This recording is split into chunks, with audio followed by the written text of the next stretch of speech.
Baba ni na gaya maka babu kuɗinka a hannuna amma ka ƙi ka bar ni na huta. To wai ma malam me ka damu da kuɗin ne? In ma lelan ne ya riga ya saci kuɗin nan yaron da yake ci da mu a cikin gidan nan? Ka jaye da nan ke mamata wasu sa bakin ke cikin ɗumin ga yan neman mai nahika. Ke ji da abin da ka damu ki. Ai gaskiya na faɗa.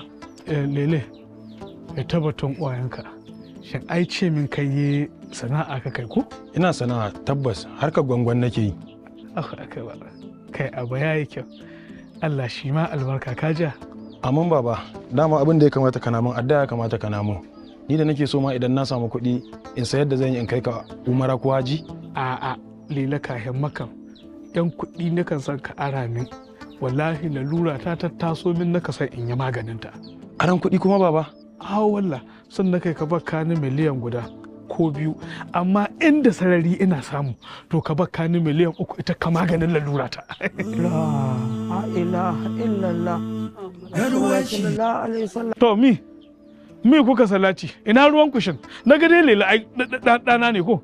Malam wallahi idan Lela da waɗannan kuɗaɗen gare ya bani in ɗora jari ina yan sana'ata ina samun yan riba ina ci da ƙannan shi. Wallahi kuwa mu ma har mu jangwala arziki.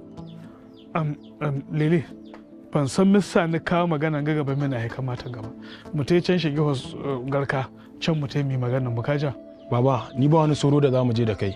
Dududu sana'ar tawa da bata yi kwari ba wani kuɗi zan ɗauka in baka ni kaga kawai kasuwa zan zo na koma gwara na koma can inda na fi wayo. Kaga Lele dan ba mu 2000 mu sai tale yan yara indomi mu dan tafasa. Ba damuwa zan ba su a waje in ya so zai siya zai kawo muku. To bari ka ji wallahi kuɗi na da ka ɗauka ba su barin ka kai arziki na haɗa ma in baki ne ka tai na yi ma in baki ne ka tai na yi ma. Ai ta Allah ba taka ba. Wallahi Lele je ka abunka Allah na tare da kai Allah maka albarka ba ta yi maka baki ba sai ka ga nasara a rayuwa.